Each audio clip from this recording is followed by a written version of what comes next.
नमः सिद्धेभ्यः।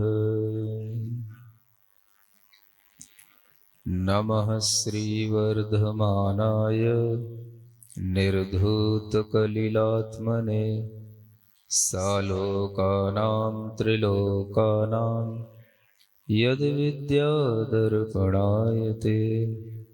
देवादिदेव आदिम तीर्थंकर श्री ऋषभनाथ भगवान की, वर्तमान शासन नायक श्री वर्धमान महावीर भगवान की, परम पूज्य आचार्य गुरुवर श्री विद्यासागर जी महाराज की, आचार्य श्री समय सागर जी महाराज की।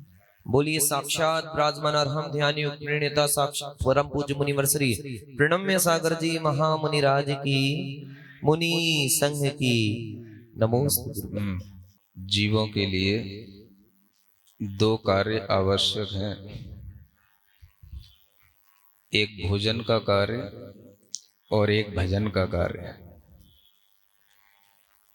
दोनों कार्य अलग अलग समय पर हों तो व्यवस्था बनी रहती है, और जब दोनों कार्य एक समय पर होने लग जाएं तो शोरगुल होने लग जाता है, व्यवस्था अव्यवस्था में परिवर्तित हो जाती है। समय और स्थान दो अलग अलग चीजें हैं।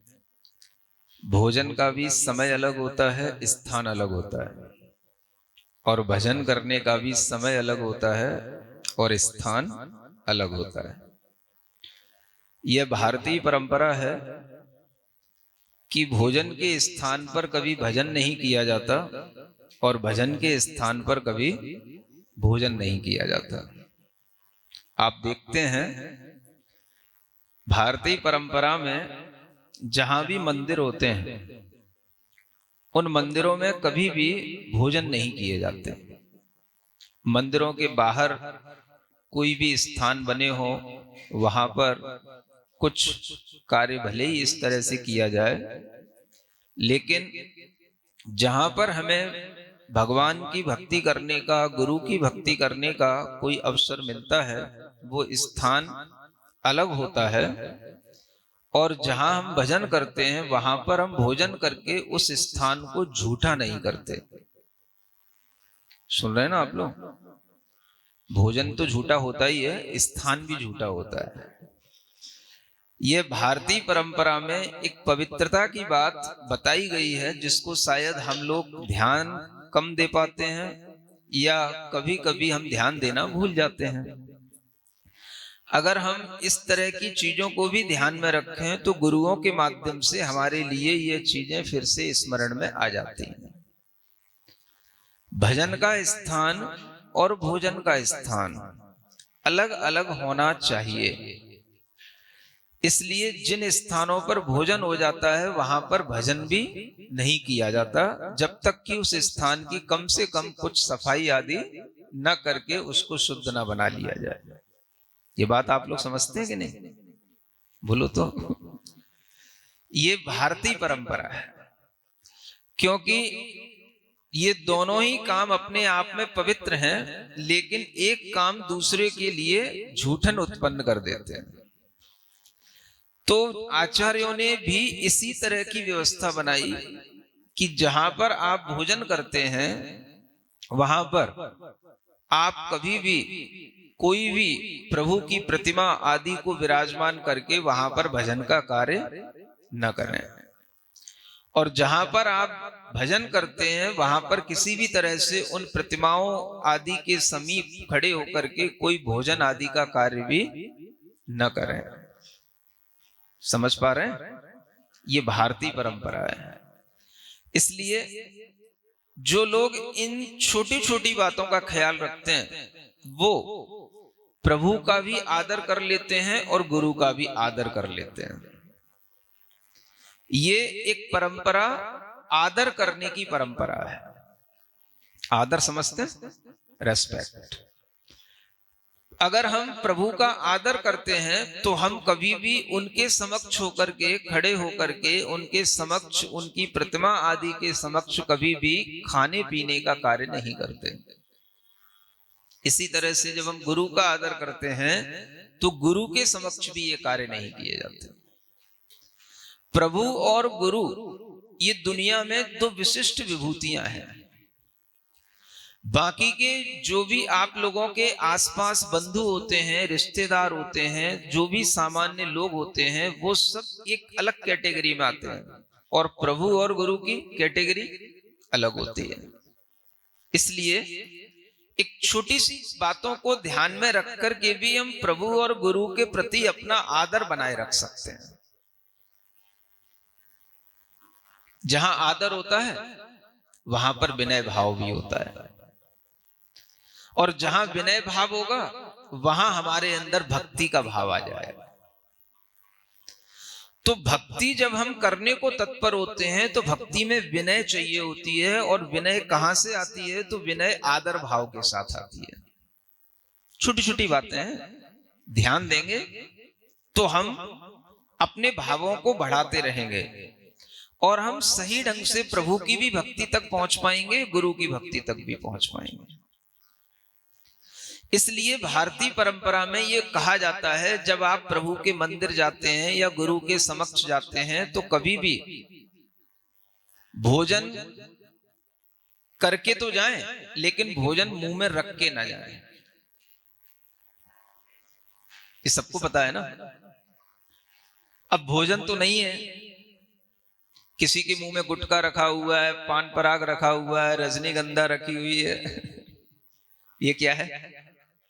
ये भी तो चर्वन का काम है। आपको अगर प्रभु की भक्ति और गुरु की भक्ति सही ढंग से करना है तो आप उनके लिए विनय पूर्वक करेंगे तो वो भक्ति होगी, और विनय आदर के साथ उत्पन्न होगी, और आदर छोटी छोटी सी बातों को ध्यान में रखने से उत्पन्न होता है।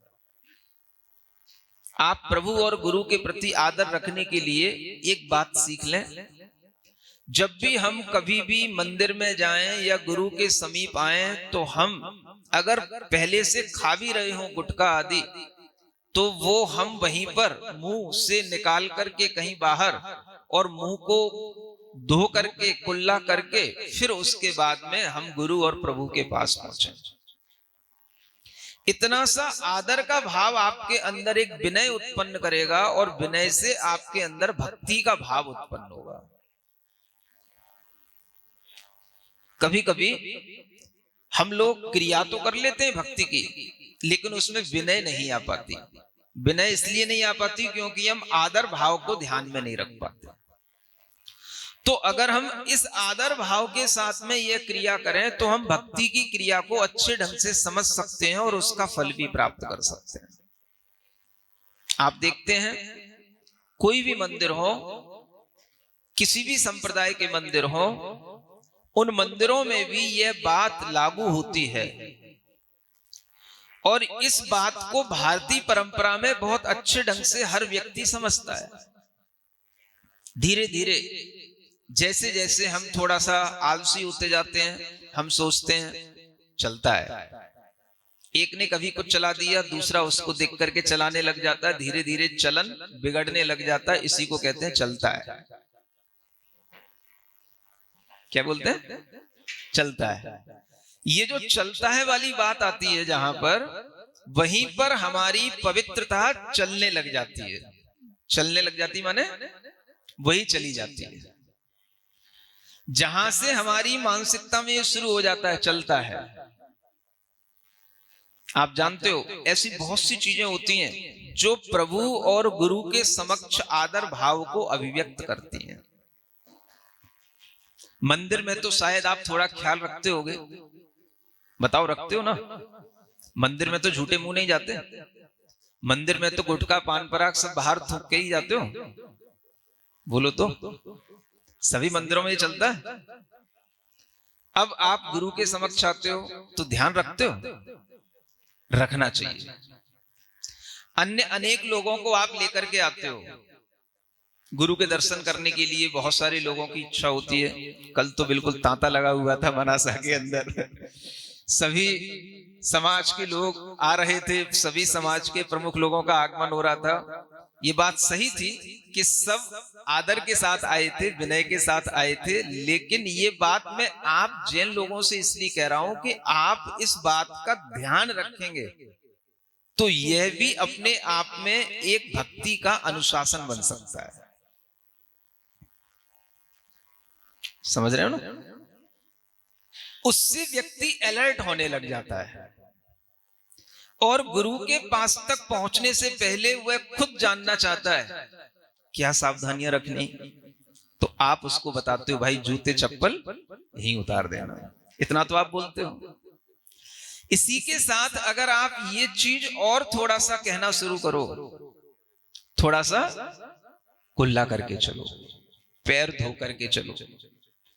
हम जब किसी पवित्र स्थान पर पहुंच रहे हैं तो हम इतना अपने लिए अगर करने लगेंगे तो ये आदर भाव होगा और ये आदर भाव आपके अंदर विनय उत्पन्न करेगा और फिर जब आप दर्शन करने पहुंचेंगे तो आपके अंदर भक्ति के भाव अपने आप प्रकट हो जाएंगे।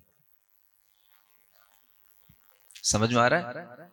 ये चीजें बिल्कुल सरल हैं, सहज हैं, होती भी हैं, लेकिन शायद हम नियम से नहीं करते। कोई लोग कर भी लेते होंगे, लेकिन नियम, ये दो तीन चीजें हैं जिनसे हम अपने प्रभु और गुरु के प्रति हमेशा आदर भाव, और इस भारतीय परंपरा में आदर भाव हमेशा ऐसा बना रहा है। आप देखेंगे कभी भी पुराने लोगों को, वो कभी भी किसी भी मंदिर में जाएंगे, गुरु के पास जाएंगे, पहले जूते चप्पल उतारेंगे, पैर धोएंगे, हाथ में पानी लेकर के थोड़ा सा कुल्ला करेंगे और उसके बाद में हाथ पहुंच करके गुरु के पास पहुंचेंगे, प्रभु के पास पहुंचेंगे। समझ रहे हो? ये चलन है, इस चलन को बनाए रखना चाहिए। परंपरा को ही चलन कहते हैं और वो चलन छूटने लग जाता है जब हम कहते हैं चलता है। तो क्या चलता है? ये जो चलन था यही चला जाता है।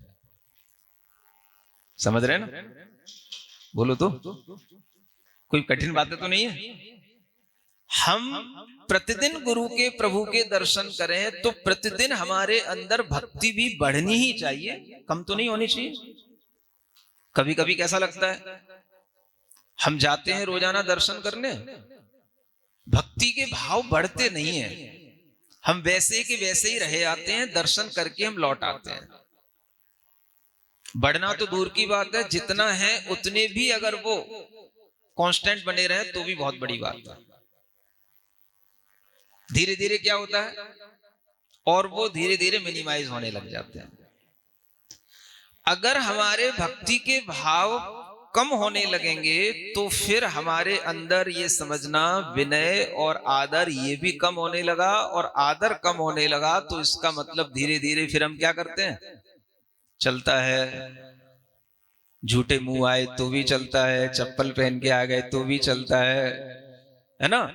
कुछ भी हम शुद्धता का ख्याल नहीं रखे तो भी चलता है, और जहां ये चलना शुरू हो जाता है वहीं पर हमारी पवित्रता जाने लग जाती है। जो चलन था वो चलन अच्छा था, बताओ अच्छा था कि नहीं? बोलो तो, ये चलन अच्छा है कि नहीं?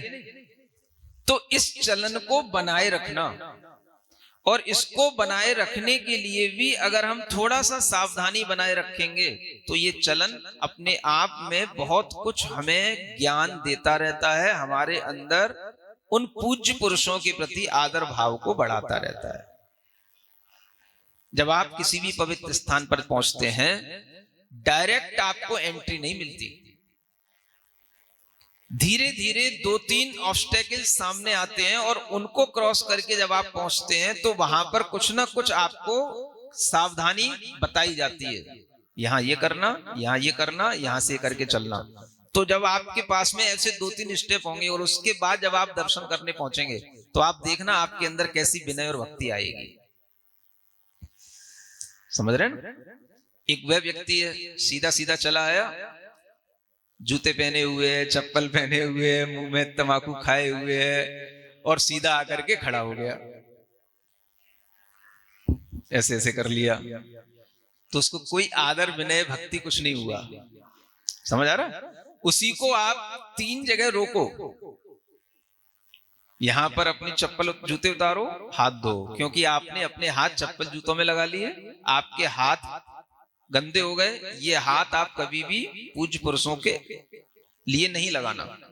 पहले हाथ धो, कुल्ला करो, कुछ भी मुंह में खा रहे हो, उनके पास पहुंचोगे, कोई भी आदर के वचन बोलना तो मुंह झूठा नहीं होना चाहिए। तब आपके लिए वह आदर भाव आपके अंदर विनय उत्पन्न करेगा और तभी जाकर आपको उनके प्रति भक्ति उत्पन्न होगी। तो ये छोटी छोटी सी बातें हैं और इन छोटी छोटी सी बातों के माध्यम से हम अपनी भारतीय परंपरा की जो पवित्रता है उसको बनाए रख सकते हैं और हमें बना करके रखना चाहिए। आप करते हैं लेकिन करते हुए भी आपको याद रख करके नहीं करते हैं। अधिकतर हम लोगों को देखते हैं सामने जो बैठते हैं वो झूठे मुंह नहीं बैठते हैं, लेकिन शायद आपको पता नहीं होगा कि हम क्यों नहीं बैठते हैं। और कभी कभी कोई बैठ भी जाता है तो वो कहता है चलता है, तो आप उसकी तरफ देखते हैं तो वो आप सोचने लग जाते हैं भाई इसको चलता है तो हमको क्यों नहीं चलता है, तो फिर आप भी बिगड़ने लग जाते हैं। तो सुधार में बिगाड़ इस तरह से आने लग जाता है जब हम किसी भी पवित्र परंपरा के बारे में सोचने लग जाते हैं ये चलता है। सुन रहे हैं ना? क्या करना है? ज्यादा कुछ नहीं करना है। गर्मी से राहत तो प्रकृति ने आपको दे ही दी है, थोड़ा मन की भी राहत आपको मिल जाए और मन के अंदर ये आशा उत्पन्न हो जाए कि हम प्रभु और गुरु की भक्ति के लिए हमेशा तत्पर रहें। और वह भक्ति कैसे बनेगी? तो वह विनय भाव से बनेगी। विनय भाव कहां से आता है? तो आदर भाव के साथ आता है। और आदर भाव कहां से आता है? तो छोटी छोटी सी ये बातें याद रखने से आता है कि हमारा मुंह झूठा नहीं होना चाहिए, हमारे पैरों में चप्पल जूते नहीं होने चाहिए जब हम उनके चरण आदि स्पर्श कर रहे हैं। सुन रहे हो?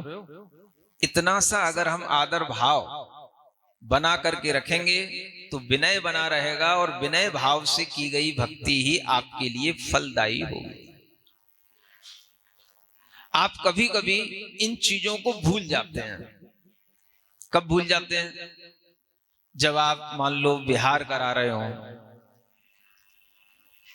विहार करते करते जब आपके लिए थकान होती है, सामने वाला बिस्लरी बोतल लेकर के आ जाता है, तो आप सामने ही खड़े होकर के शुरू हो जाते हैं।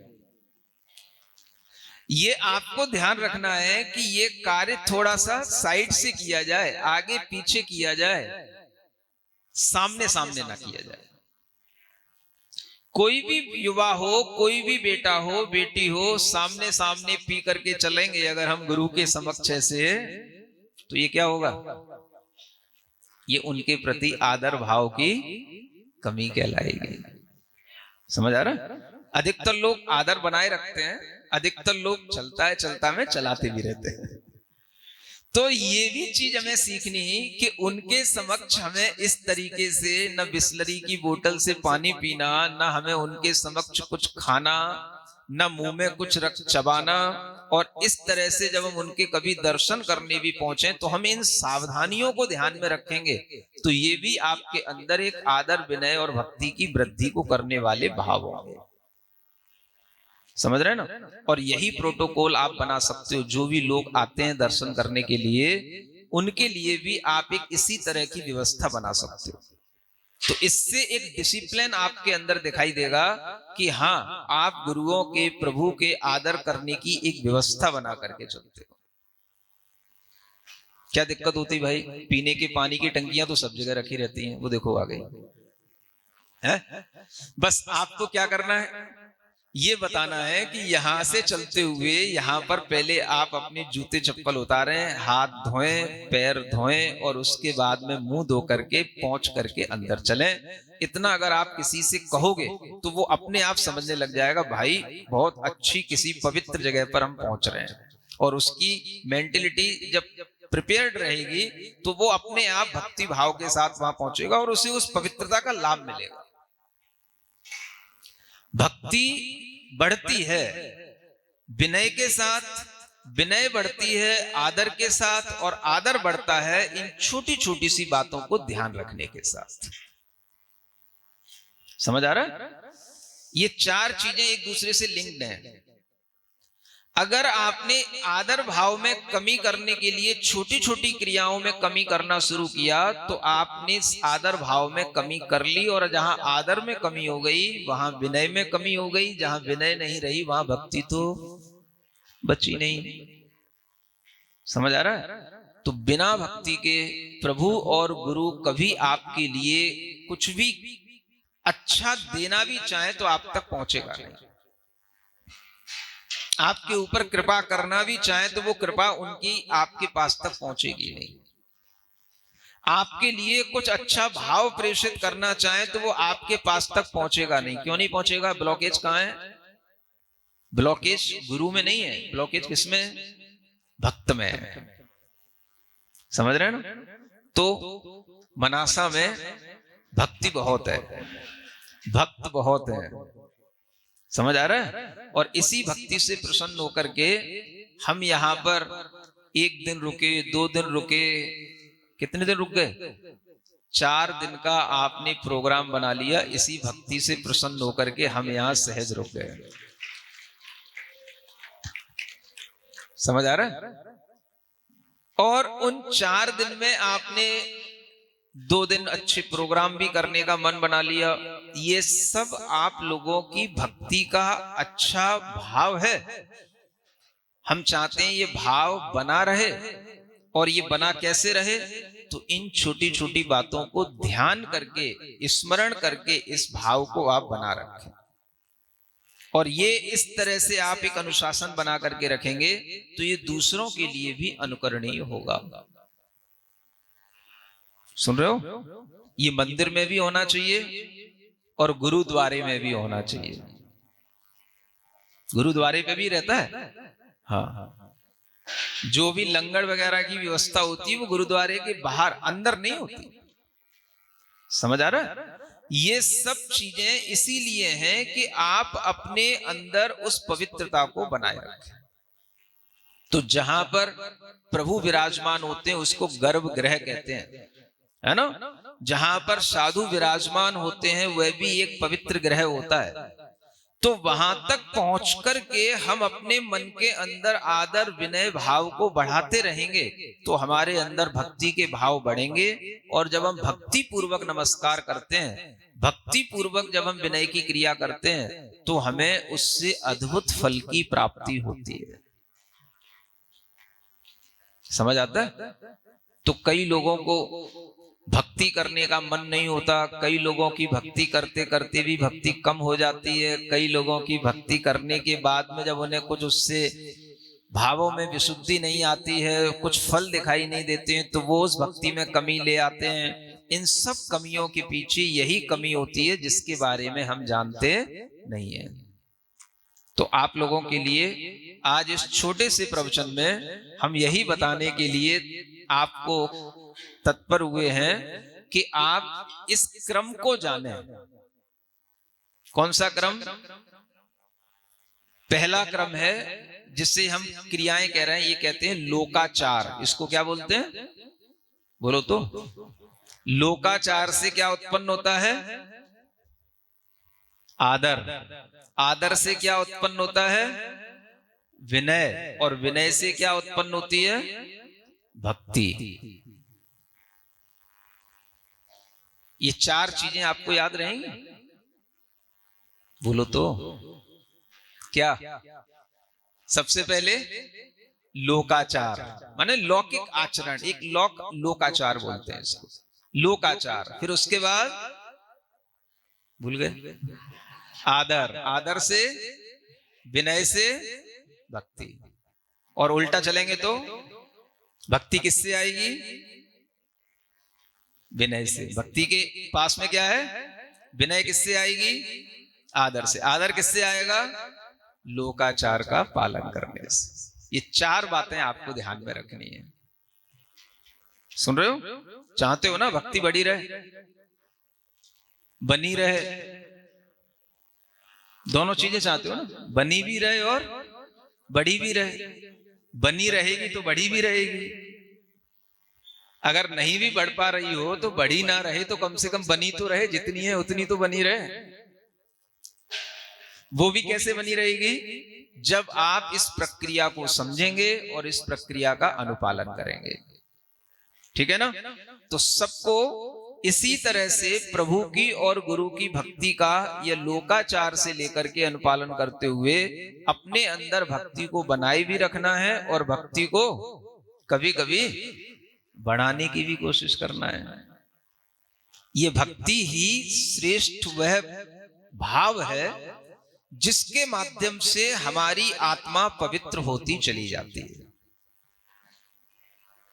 आप चाहते हैं हमारी आत्मा में कोई पवित्रता आए, मन में कोई पवित्रता आए, तो वो किससे आएगी? इसी भक्ति के भाव से आएगी, है ना? कल के दिन आप लोग जो मंगल कार्य करने जा रहे हैं, कल ही का दिन है, अब तो कोई दिन बचे ही नहीं बीच में। हाँ, तो कल के दिन आप जो ये मंगल कार्य करने जा रहे हैं कि 3 लोक के नाथ जिनेंद्र भगवान जिनकी प्रतिष्ठा आपने 10 वर्ष पूर्व कराई, समझ आ रहा है? उनके दर्शन आज तीसरा दिन हमें यहाँ होने वाला है, अभी तक नहीं हुए। इतनी दूर है भगवान, है? लेकिन कोई बात नहीं, हम यह भी सोच करके कि जिन बिंबों में प्राण प्रतिष्ठा के माध्यम से, सूर्य मंत्र के माध्यम से उन बिंबों की प्रतिष्ठा की गई, उन बिंबों का दर्शन एक उत्सव के साथ हमारे सामने आएगा। वह दर्शन भी खाली नहीं होगा, आप लोगों की भक्ति के उत्सव के साथ होगा। सुन रहे हो? और आज तो चतुर्वेद संघ आपके सामने उपस्थित हो गया है। हाँ? चतुर्वेद संघ जानते हो? मुनि, आर्यिका, श्रावक, श्राविका, ये चतुर्वेद संघ कहलाता है। और चतुर्वेद संघ के सानिध्य में जब कोई भी ऐसा मंगल कार्य आप करेंगे तो वह मंगल कार्य न केवल आपके लिए मंगलकारी होगा, किंतु वह संघ, समाज और देश सबके लिए मंगलकारी होता है। भगवान के ऊपर जो हम जल की धारा डालते हैं, जो भगवान का अभिषेक आदि करके जो हम पवित्रता का कार्य करते हैं, उस अभिषेक के माध्यम से देश में मंगल होता है, राष्ट्र में मंगल होता है। सुन रहे हो? हाँ, इसलिए जो लोग भगवान का अभिषेक करने की पात्रता रखते हैं वो अभिषेक करना, और अगर वह पात्रता न रखते हो तो देखना जरूर, बुलाना जरूर, और सामने देख करके अगर हम अनुमोदना करते हैं, तालियां बजाते हैं और खुश होते हैं, तो इससे भी हमारी पवित्रता बढ़ती है। और यही पवित्रता देश के लिए, राष्ट्र के उत्थान के लिए बहुत बड़ा मंगलकारी कार्य बन जाती है। सुन रहे हो ना? तो इसलिए यह भगवान ऋषभ देव का जो कल आप लोग महामस्तकाभिषेक करेंगे, इसमें सभी लोगों के लिए यह पात्रता, योग्यता देख करके उनके लिए यह लाभ मिलना चाहिए और सभी लोग इससे लाभान्वित हों। इतना ही आप लोगों के लिए आज का यह छोटा सा उद्बोधन है। और आप लोग इस तरह की भक्ति भाव को बनाए रखें, जो भक्ति का क्रम हमने आपको आज सहजता में बताया।